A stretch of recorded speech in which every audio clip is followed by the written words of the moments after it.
नमस्कार, मैं हूं सौरभ शर्मा। आज सियासत की तीन बड़ी खबरें हैं और इससे 2024 की पूरी स्क्रिप्ट बदल गई। मोदी विरोधी इंडिया अलायंस को झटके पर झटके लगे। एक झटका तो महाराष्ट्र से लगा, जिससे साफ समझ में आता है कि उद्धव ठाकरे की पार्टी टूट गई। एकनाथ शिंदे ही महाराष्ट्र के मुख्यमंत्री रहेंगे और शिंदे के साथ गए सारे विधायक भी बच गए। दूसरा झटका सोनिया गांधी की पार्टी को लग सकता है। आज सोनिया गांधी, मल्लिकार्जुन खड़गे और अधीर रंजन चौधरी ने अयोध्या जाने का न्योता रिजेक्ट कर दिया। वो 22 जनवरी को अयोध्या नहीं जाएंगे। इसका असर हिंदू वोट पर कितना पड़ेगा जब 80-90 दिन के बाद चुनाव होंगे, ये उससे समझ में आएगा। दूसरी तरफ नरेंद्र मोदी 22 जनवरी को अयोध्या जा रहे हैं। रामलला की प्राण प्रतिष्ठा होगी, मोदी भव्य पूजा करेंगे और हिंदू वोट बीजेपी की तरफ आएगा, इसमें अब कोई शक नहीं है। लेकिन आज की तीसरी खबर है मुसलमान वोटों का धीरे धीरे मोदी की तरफ बढ़ना। मंदिर के वक्त ही मुसलमान वोट मोदी की तरफ आ रहे हैं और इसका सिग्नल आज अहमदाबाद में मिला। अहमदाबाद में ऐसा क्या हुआ जिसे देखकर मुसलमानों ने कहा कि Modi is the right choice, और इससे कैसे इंडिया अलायंस फंसता हुआ दिखाई दिया, देखिए पूरी रिपोर्ट।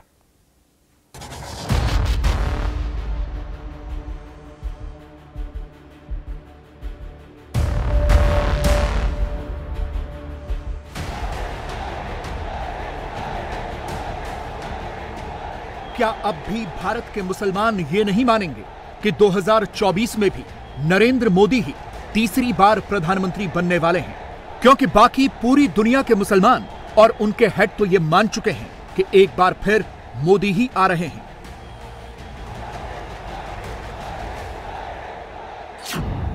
यूएई में 100 में से 76 मुसलमान हैं। मोरक्को में 100 में से 99 मुसलमान हैं।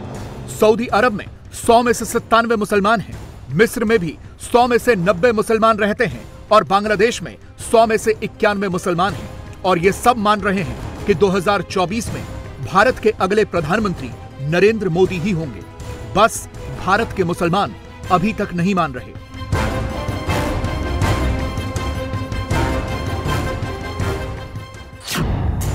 – 2014 में मोदी को मुसलमानों के सिर्फ 8% वोट मिले, फिर भी मोदी को 282 सीटें मिली।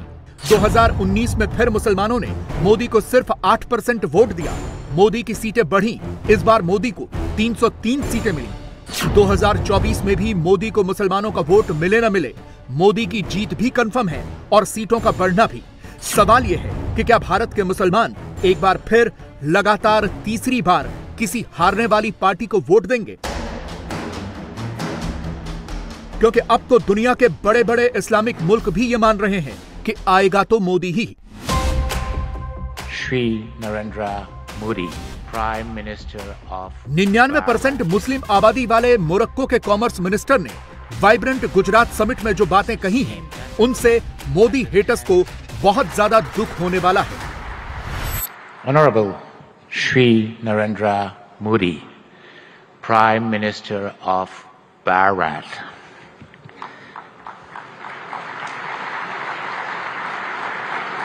our beloved king at that time expressed his admiration for the Indian model, which has succeeded in emerging as one of the largest world economy. Let me comment on what have been said beforehand.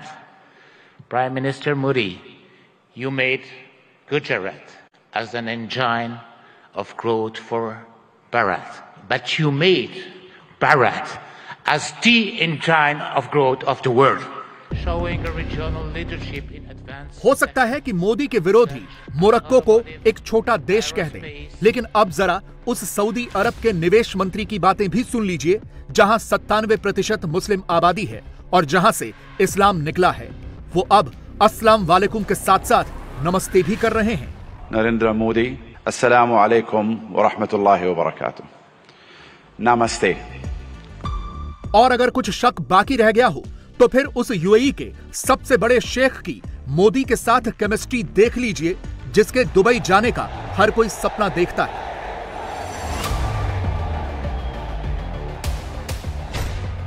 UAE के राष्ट्रपति Mohammad bin जायद, जो मोदी के vibrant Gujarat के कार्यक्रम के chief guest थे। शेख बिन Zayed का बहुत बिजी शेड्यूल था, लेकिन मोदी के इसरार पर वो चीफ गेस्ट बनने को न सिर्फ तैयार हुए बल्कि अहमदाबाद की सड़कों पर मोदी के साथ रोड शो भी किया।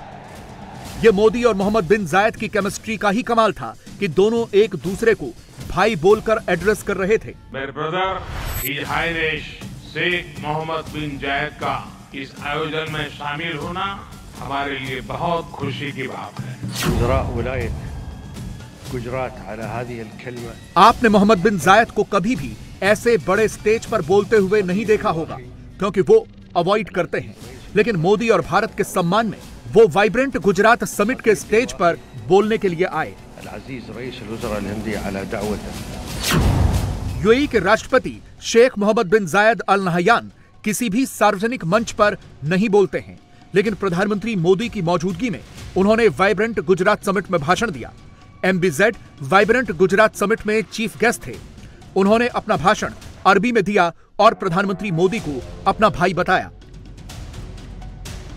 अब अगर यूएई के राष्ट्रपति को यह भरोसा नहीं होता कि नरेंद्र मोदी ही फिर से भारत के प्रधानमंत्री बनने वाले हैं, तो वो अपने एड्रेस में उन्हें भाई क्यों कहते, बाय बाय न कहते। मोदी ने भी जवाब में यूएई के प्रेसिडेंट को ब्रदर बताया। फ्रेंड्स, यूएई के राष्ट्रपति मेरे brother his highness Sheikh Mohammed bin Zayed का इस आयोजन में शामिल होना हमारे लिए बहुत खुशी की बात है।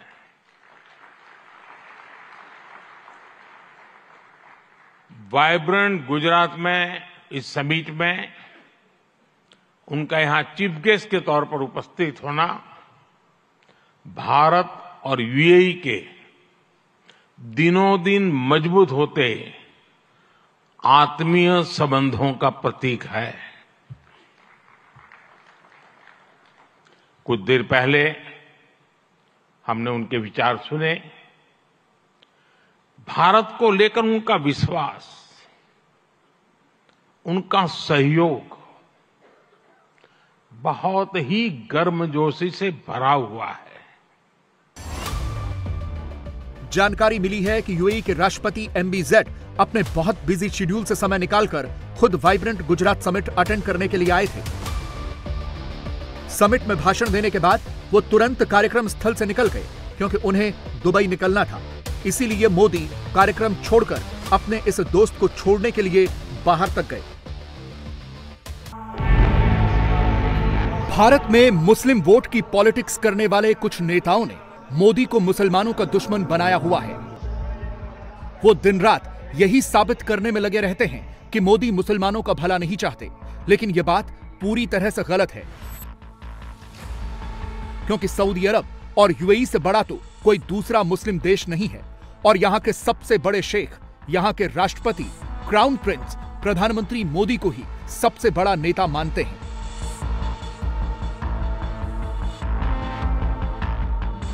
इस्लाम तो मूर्ति पूजा के खिलाफ बताया जाता है, लेकिन यह मोदी राज में यूएई के साथ के कूटनीतिक संबंधों का ही कमाल है कि यूएई की धरती पर पहला हिंदू मंदिर तैयार हो गया है। 14 फरवरी को मोदी खुद उद्घाटन करने जाने वाले हैं। 2018 में इस मंदिर की आधारशिला रखी गई थी। इस्लामिक देशों के साथ प्रधानमंत्री के इन बेहतरीन संबंधों का ही कमाल है कि आज हमें ऐसी तस्वीरें देखने को मिल रही हैं। भारत की अल्पसंख्यक कल्याण मंत्री स्मृति ईरानी उस मदीना शरीफ पहुंची हैं जहां गैर इस्लामिक लोगों के जाने पर सख्त मनाही है। यह इस्लाम का एक पवित्र शहर माना जाता है। स्मृति ईरानी हज और उमरा कॉन्फ्रेंस के लिए सऊदी अरब गई हैं। हाल ही में सऊदी अरब ने भारत के यात्रियों का हज कोटा भी बढ़ा दिया है। साल 2024 में हज करने के लिए भारत से कुल 1,75,025 श्रद्धालुओं का कोटा निर्धारित किया गया है। जाहिर तौर पर इसका सबसे ज्यादा फायदा भारत के मुसलमानों को ही हो रहा है, और इसके बाद भी मोदी हेटर्स मोदी को मुसलमानों के खिलाफ बताते हैं। वैसे मुस्लिम देशों के साथ इस कूटनीतिक केमिस्ट्री पर मोदी ने प्रधानमंत्री का पद संभालते ही काम शुरू कर दिया था। पहले कुछ साल तक तो ऐसा लगा कि ये मुस्लिम देश भी थोड़ा झिझक रहे थे, लेकिन अब इनके नेताओं की मोदी के साथ घनिष्ठता देखकर पूरी दुनिया हैरान होती है।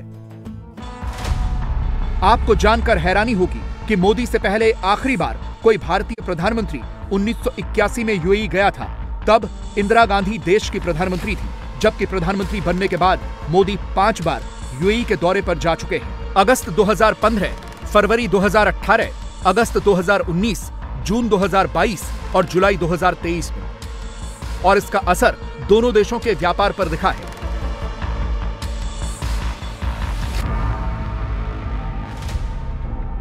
भारत और यूएई के बीच व्यापार एक ऐतिहासिक स्तर पर पहुंच गया है। यूएई भारत का तीसरा सबसे बड़ा व्यापारिक पार्टनर है। दोनों देशों के बीच पिछले साल 84.5 अरब अमेरिकी डॉलर्स का व्यापार हुआ, जिसमें बड़ी बात यह है कि गैर पेट्रोलियम प्रोडक्ट का व्यापार 48 अरब अमेरिकी डॉलर्स का है। इस्लाम के नजरिए से दुनिया का सबसे महत्वपूर्ण देश सऊदी अरब है, जहां पूरी दुनिया के मुसलमान हज करने के लिए जाते हैं। और सऊदी अरब के साथ भी मोदी के कूटनीतिक संबंध बहुत शानदार हैं। सऊदी अरब के राष्ट्रपति और क्राउन प्रिंस मोहम्मद बिन सलमान खुद सार्वजनिक तौर पर मोदी को बड़ा भाई कहते हैं। कुछ महीने पहले ही सितंबर 2023 में जब मोहम्मद बिन सलमान G20 के समिट के लिए आए थे, तो मोदी ने उन्हें स्टेट गेस्ट के रूप में आमंत्रित करके पूरा सम्मान दिया था। भारत के मुसलमान मोदी को लीडर माने न माने, दुनिया के मुसलमान मोदी को न सिर्फ भारत का बल्कि दुनिया का भी बड़ा लीडर मानते हैं। वो भारत की इस बढ़ती हुई ताकत को समझते हैं, इसीलिए भारत के साथ अपने संबंध मजबूत कर रहे हैं। और मोदी भी मुस्लिम वर्ल्ड को पूरा सम्मान देते हैं। इसीलिए जब सितंबर 2023 में भारत में G20 का आयोजन हुआ, तो मोदी ने खास तौर पर बहुत से इस्लामिक देशों के राष्ट्राध्यक्षों को इनवाइट किया था।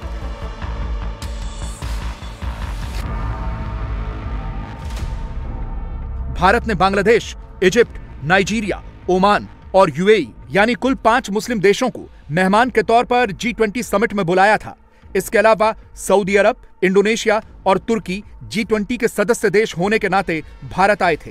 कुल मिलाकर भारत में G20 के समिट में 8 मुस्लिम देशों के हेड मौजूद थे। सऊदी अरब के क्राउन प्रिंस मोहम्मद बिन सलमान, इंडोनेशिया के राष्ट्रपति जोको विडोडो, तुर्की के राष्ट्रपति तैयब एर्दोगान, यूएई के राष्ट्रपति मोहम्मद बिन जायद अल नहयान, बांग्लादेश की प्रधानमंत्री शेख हसीना, नाइजीरिया के राष्ट्रपति बोला अहमद टिनुबू, इजिप्ट के राष्ट्रपति अब्दुल फतेह अल सीसी और ओमान के सुल्तान हैदम बिन तारिक G20 में हिस्सा लेने के लिए भारत आए थे। नरेंद्र मोदी को मुसलमानों के खिलाफ बताने वाले कभी ये नहीं बताएंगे कि मोदी जब भी किसी मुस्लिम देश में जाते हैं तो उनकी प्रसिद्ध मस्जिदों में जाकर आते हैं। जून 2023 में प्रधानमंत्री नरेंद्र मोदी मिस्र के काहिरो गए थे और वहां प्रधानमंत्री उनकी प्रसिद्ध अल हाकिम मस्जिद में भी गए थे। मोदी इस्लामिक वर्ल्ड को यह दिखाना चाहते हैं कि भारत में पूरी दुनिया का विश्वास बढ़ रहा है। मोदी मुसलमानों के तुष्टीकरण की राजनीति नहीं करते, वो संतुष्टीकरण की राजनीति करते हैं। तुष्टीकरण की राजनीति करते हैं मोदी के विरोधी। और उसका लेटेस्ट एग्जाम्पल कांग्रेस की तरफ से जारी की गई यह चिट्ठी है, जिसमें लिखा गया है कि आने वाली 22 तारीख को सोनिया गांधी, मल्लिकार्जुन खड़गे और अधीर रंजन चौधरी उद्घाटन समारोह में नहीं जाएंगे। कांग्रेस का कहना है कि धर्म मनुष्य का एक व्यक्तिगत विषय होता आया है, लेकिन भाजपा और आरएसएस ने वर्षों से अयोध्या में राम मंदिर को एक राजनीतिक परियोजना बना दिया है। एक अर्धनिर्मित मंदिर का उद्घाटन केवल चुनावी लाभ उठाने के लिए किया जा रहा है। कांग्रेस भले ही अपनी दलील में कुछ भी कहे, लेकिन हकीकत यह है कि कांग्रेस की नजर देश के मुस्लिम वोटों पर है। कांग्रेस जानती है कि राम मंदिर के बनने से देश के सारे हिंदू वोट तो मोदी को जाने तय हैं। इसीलिए कांग्रेस के पास हिंदू वोट का कोई स्कोप नहीं बचा और वो मुसलमान वोट पर फोकस करना चाहती है, क्योंकि अभी तक कांग्रेस के लिए मुसलमानों का वोट स्टैग्नेंट रहा है, यानी कोई बहुत ज्यादा नुकसान नहीं हुआ है। 2009 और 2014 में कांग्रेस को 38% मुसलमानों के वोट मिले। 2019 में यह वोट 5% कम हुआ और कांग्रेस को 33% मुस्लिम वोट मिले, जबकि बीजेपी को कोई खास फायदा नहीं मिला। 2009 में तो बीजेपी को 4% मुस्लिम वोट मिले थे, 2014 में 8.5% और 2019 में भी 8% मुसलमानों ने बीजेपी को वोट दिया। लेकिन सवाल यह है कि आखिर मुसलमान भी कब तक कांग्रेस की हार की हैट्रिक बनाता रहेगा? उसे भी तो यह समझ में आएगा कि हारने वाली पार्टी को नहीं, जीतने वाली पार्टी को वोट देना चाहिए। मोदी को वोट देने से मुसलमानों का नुकसान नहीं बल्कि फायदा ही होने वाला है, क्योंकि मोदी पूरी दुनिया को बता रहे हैं कि भारत क्या से क्या बनने वाला है। आज भारत दुनिया की 5th लार्जेस्ट इकोनॉमी है। 10 साल पहले भारत 11th पर था। आज दुनिया की हर प्रमुख रेटिंग एजेंसी का अनुमान है कि भारत अगले कुछ वर्षों में दुनिया की टॉप 3 इकोनॉमी में जाएगा।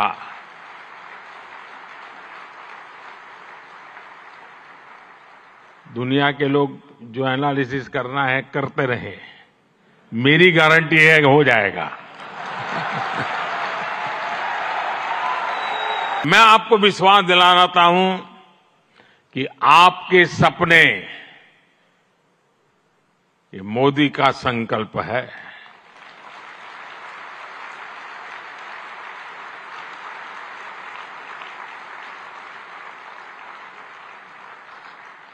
आपके सपने जितने बड़े होंगे, मेरा संकल्प भी उतना ही बड़ा होगा।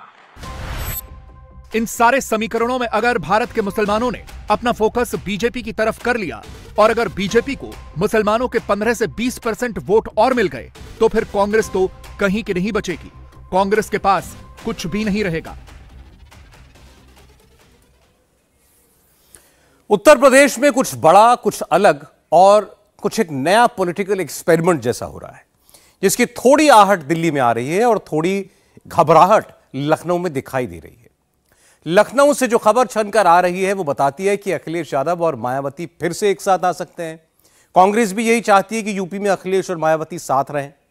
अखिलेश यादव ने अपने विधायकों को आज एक हिंट दे दिया।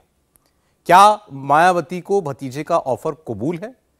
आप कल्पना कीजिए कि अगर सच में यह गठबंधन होता है जिसमें मायावती, अखिलेश यादव, जयंत चौधरी, मल्लिकार्जुन खड़गे चारों एक साथ हो जाएं, तो यूपी में बीजेपी का क्या होगा? देखिए रिपोर्ट। क्या यूपी में अखिलेश और मायावती फिर साथ आने वाले हैं?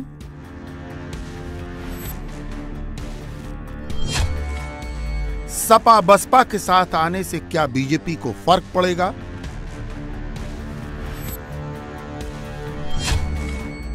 बीजेपी की 80 की 80 सीट लाने में क्या बाधा बनेगा ये गठबंधन? इंडिया गठबंधन में सीटों के तालमेल को लेकर भले ही बात बेहद धीमी रफ्तार से बढ़ रही हो, लेकिन अखिलेश यादव और मायावती के फिर साथ आने की खबर तेजी से चल रही है। खबर है कि चुनाव से पहले समाजवादी पार्टी और बीएसपी फिर साथ आ सकते हैं।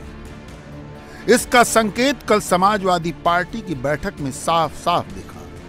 हालांकि इससे पहले अखिलेश 6 जनवरी को बलिया में मायावती पर तंज कसते दिखे थे। मायावती इस गठबंधन में जुड़ती है तो ये इंडिया गठबंधन के लिए फायदा होगा या नहीं होगा? उसके बाद का भरोसा आप दिलाओगे? बाद का भरोसा आप में से कौन दिलाएगा? अगर वो आती है तो क्या आप उसमें शामिल रहेंगे? आपसे मैंने कहा बाद का भरोसा कौन दिलाएगा? पार्टी की बैठक में अब अखिलेश ने नरमी के संकेत दिए हैं, यानी बसपा के एनडीए में शामिल होने की गुंजाइश बनी हुई है। अखिलेश यादव ने इस बैठक में अपने विधायकों से मायावती के खिलाफ बयानबाजी न करने को कहा। अखिलेश ने अपने पार्टी नेताओं से कहा कि मायावती काफी सीनियर नेता है, पार्टी के नेता उनका सम्मान करें और उनके खिलाफ कोई बयानबाजी न करें। देखा जाए तो कांग्रेस ये मान रही है कि सपा और रालोद के साथ रहते हुए भी 2024 में यूपी में बीजेपी के सामने वो लोग कुछ नहीं कर सकते। यही वजह है कि कांग्रेस अब बसपा को इंडी में लाने के लिए पूरी कोशिश करती दिख रही है। 2019 में यूपी के लोकसभा चुनाव में बीजेपी जहां 50% वोटों के साथ कुल 80 में से 62 सीटें जीती थी, वहीं सपा ने 18% वोट के साथ 5 सीटें जीती थी, जबकि कांग्रेस को 6.4% वोट के साथ सिर्फ 1 सीट मिली थी। रालोद को 1.7% वोट के साथ एक भी सीट नहीं मिली। अगर हम सपा, कांग्रेस और रालोद के वोटों को भी जोड़ दें तो 26% होता है, यानी बीजेपी से 24% कम। वहीं 2014 में बीजेपी ने 42.6% वोट के साथ 71 सीटें जीती। सपा ने 22.4% वोट के साथ 5 सीटें जीती। कांग्रेस ने 7.5% वोट के साथ 2 सीटें जीती, जबकि रालोद ने 0.86% के साथ एक भी सीट नहीं जीती। यानी सपा, कांग्रेस और रालोद साथ आते तो भी 30% से ज्यादा वोट नहीं जुटा पाते।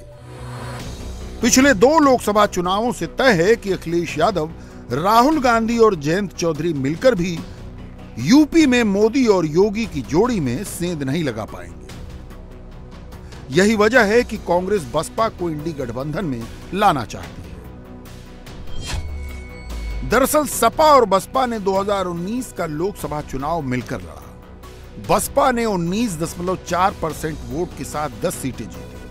वहीं 2014 में बसपा ने अकेले चुनाव लड़ा था। उस दौरान बसपा को 19.7% वोट मिले थे, लेकिन सीट एक भी नहीं जीत पाई। यानी बसपा का 20% वोट अगर इंडी में आएगा तो यूपी में वो फाइट में आ सकती है। ये तो बात हो गई कि कांग्रेस क्यों बसपा को इंडी गठबंधन में लाना चाहती है। अगर इंडी गठबंधन में बसपा भी आ गई तो क्या यूपी में बीजेपी की स्थिति कमजोर होगी?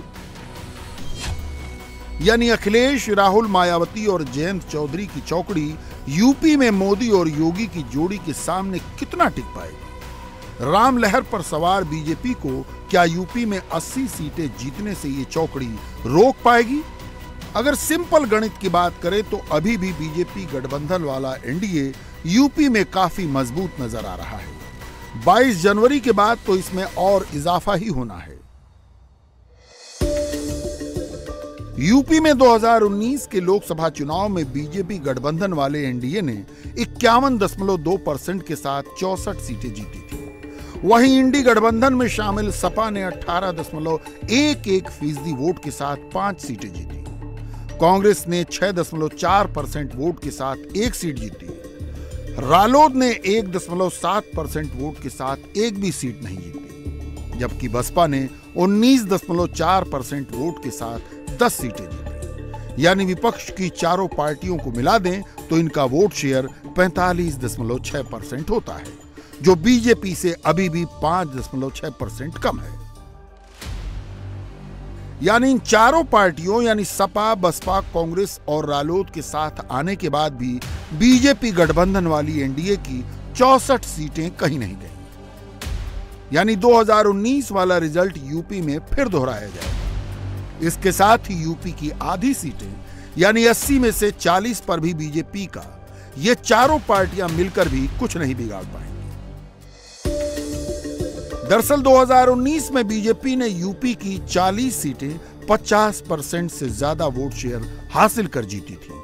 जिन 40 लोकसभा सीटों पर बीजेपी ने 50% से ज्यादा वोट से जीत हासिल की वे हैं कैराना, बागपत, गाजियाबाद, गौतम बुद्ध नगर, बुलंदशहर, अलीगढ़, हाथरस, मथुरा, आगरा, फतेहपुर सीकरी, एटा, आंवला, पीलीभीत, शाहजहांपुर, खीरी, हरदोई, मिश्रिख, उन्नाव, लखनऊ, फर्रुखाबाद, इटावा, कानपुर, अकबरपुर, जालौन, झांसी, हमीरपुर, फतेहपुर, फूलपुर, इलाहाबाद, बहराइच, कैसरगंज, गोंडा, महाराजगंज, गोरखपुर, कुशीनगर, देवरिया, बांसगांव, सलेमपुर, वाराणसी।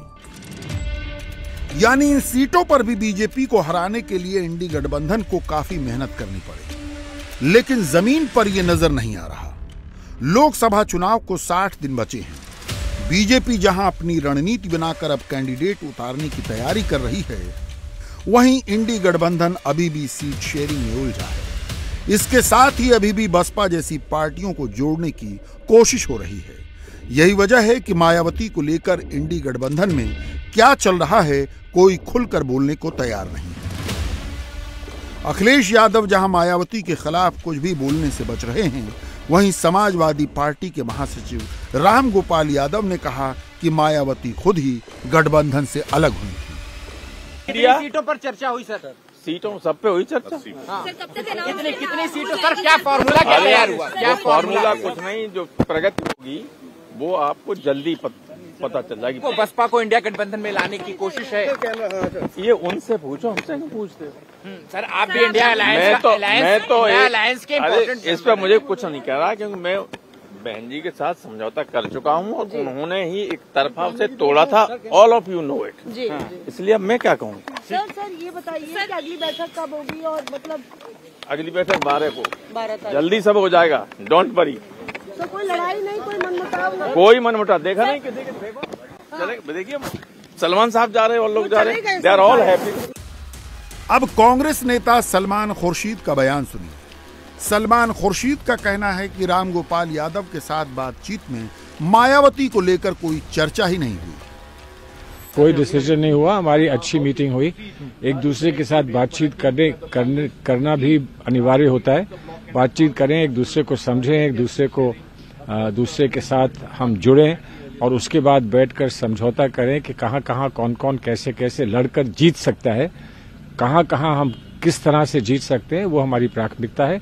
इस पर दोनों ओर से जो थोड़ा बहुत हमको होमवर्क करना है वो हम करके तैयारी में 2-3 दिन बाद फिर से बात करेंगे। बीएसपी अभी इंडिया अलायंस में नहीं है कहीं दूर, तो इसलिए हमारा मैंडेट सिर्फ इंडिया अलायंस की पार्टी से बात करने का है और किसी पार्टी से भी बात करने का। इसके साथ ही बीजेपी ने 2019 के लोकसभा चुनाव में यूपी की 42 सीटें 1 से 5 लाख वोटों से जीती थी। अभी जिस तरह इंडी गठबंधन की तैयारी दिख रही है, उसे देखते हुए इन सीटों पर बीजेपी को चुनौती देना आसान नहीं है। दरअसल बीजेपी ने 2019 में 19 सीटें 1 से 2 लाख वोटों के अंतर से जीती थीं। 13 सीटें ऐसी थीं जिसे बीजेपी ने 2 से 3 लाख वोटों के अंतर से जीता। 6 सीटें ऐसी थी जो बीजेपी ने 3 से 4 लाख वोटों के अंतर से जीती। 3 लोकसभा सीटों पर बीजेपी की जीत का अंतर 4 से 5 लाख वोटों का था। वहीं एक सीट बीजेपी ने 5 लाख से ज्यादा वोटों के अंतर से जीती थी। हालांकि बीजेपी भले ही अभी मजबूत दिख रही है, लेकिन इंडी गठबंधन में बसपा के आने से फर्क तो पड़ेगा। पिछले 2 लोकसभा चुनाव के रिजल्ट भी यही बताते हैं। 2014 के लोकसभा चुनाव के मुकाबले 2019 में बीजेपी की लहर भी ज्यादा थी। बीजेपी ने 2014 के मुकाबले 2019 में 303 सीटें जीती। स्मृति ईरानी ने कांग्रेस के गढ़ अमेठी में राहुल गांधी को भी हराया, लेकिन सबसे बड़े गढ़ यूपी में बीजेपी की 9 सीटें घट गईं। 2014 में बीजेपी ने जहां यूपी में 71 सीटें जीती, 2019 में ये 62 ही रह गईं। दरअसल 2019 में सपा, बसपा और रालोद ने मिलकर यूपी में चुनाव लड़ा था। तीनों पार्टियों ने 39% वोट शेयर के साथ 15 सीटें जीती। हालांकि रालोद एक भी सीट नहीं जीत पाई, लेकिन 3 पार्टियों के साथ आने से बीजेपी की सीटें तो कम हुई ही, इसके साथ जीत का अंतर भी कम हो गया। बीजेपी ने यूपी में 2014 में जहां 1 लाख से कम वोट से सिर्फ 18 सीटें जीती, वहीं 2019 में ये बढ़कर 20 हो गई। बीजेपी ने 2014 में 1 से 2 लाख के अंतर से 23 सीटें जीती थी। 2019 में ये घटकर 19 रह गईं। 2014 में बीजेपी ने 2 से 3 लाख वोटों के अंतर से 19 सीटें जीती थी। 2019 में ये सिर्फ 13 रह गईं। बीजेपी ने 2014 में 3 से 4 लाख वोटों के अंतर से 8 सीटें जीती। 2019 में ये 6 हो गई। 2014 में बीजेपी ने 4 से 5 लाख के अंतर से 2 सीटें जीती थी। 2019 में ये बढ़कर 3 हो गई। बीजेपी ने 2014 में 5 लाख से ज्यादा वोटों से 1 सीट जीती थी। 2019 में भी 1 सीट जीती। इन आंकड़ों से साफ है कि यूपी में इंडी गठबंधन में बसपा के आने से फर्क तो पड़ना है। हालांकि बीजेपी इस चुनौती से 2019 में भी निपट चुकी है। ऐसे में बीजेपी भले ही 2014 न दोहरा पाए, लेकिन 2019 का प्रदर्शन बरकरार रहेगा।